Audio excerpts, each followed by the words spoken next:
আমি নীলাঞ্জনা চলে এসেছি তোমাদের সাথে গল্প করতে আমার নেক্সট একটা ব্লগে। আজকে একটু যাচ্ছি পিসি শাশুড় বাড়ি দমদমে, তোমাদের সাথে গল্প করতে থাকবো, দেখতে থাকবো আমার ভিডিওটা।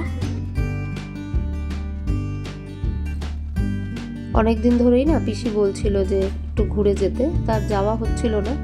তো আজকে ভাবলাম সানডে আছে, একটু যাই ঘুরেই আসি পিসির বাড়ি থেকে।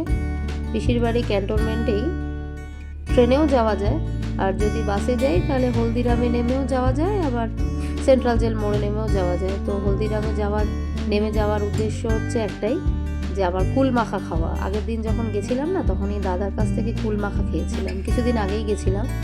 এত সুন্দর কুল মাখাটা করে না, শুধু কুল না, শাকালু মাখে, কামরাঙা, পেয়ারা, শশা সব কিছুই মাখে। তো আজকেও যেই দেখেছি দাদাকে রয়েছে বসে, তখনই সাথে সাথে কুল মাখা নিয়ে নিলাম। অসাধারণ বানায় জানো না। তোমরা যদি কেউ কোনোদিন হলদিরামে যাও কোনো কাজে, অবশ্যই এই দাদার কাছ থেকে খেয়েও কুল মাখা। একদম হলদিরাম মোড়েই বসে। খেতে খেতেই যাচ্ছিলাম পিসির বাড়ি। অসাধারণ বানিয়েছিল কুল মাখাটা। তো গিয়ে আর ভিডিওটা করা হয়নি একটা কারণবশত, তোমাদের পরে একদিন বলবো। তো এটা ফেরার সময়কার ভিডিও, রাতে ফিরছিলাম, ফিরতে ফিরতে একটু সন্ধ্যেই হয়ে গেছিলো। তো আস্তে আস্তেই ভাবছিলাম যে বারাসাতে একটা মেলাও হচ্ছে, বারাসাত উৎসব হচ্ছে, ওখানে যাব। আমার না ছোটোবেলা থেকেই কোথাও মেলা হলেই সেখানে যেতেই হবে, কিছু কিনি আর না কিনি, মেলা যাওয়ার একটা নেশা। তো কোথায় কোথায় মেলা বসে সেটা আমি আগে খোঁজ নিই, শীতকাল পড়তে না পড়তে। তো এখানেও এসছিলাম, বারাসাত চাপাটালিতেই হচ্ছে মেলাটা, ফেরার পথেই এসছিলাম।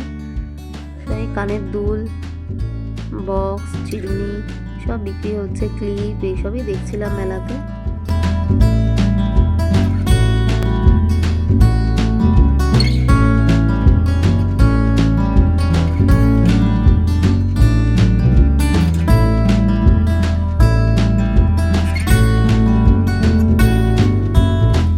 মেলায় বিভিন্ন শিল্পীরা এসেছিল, নানান জায়গা থেকে এসে গানও গাইছিল।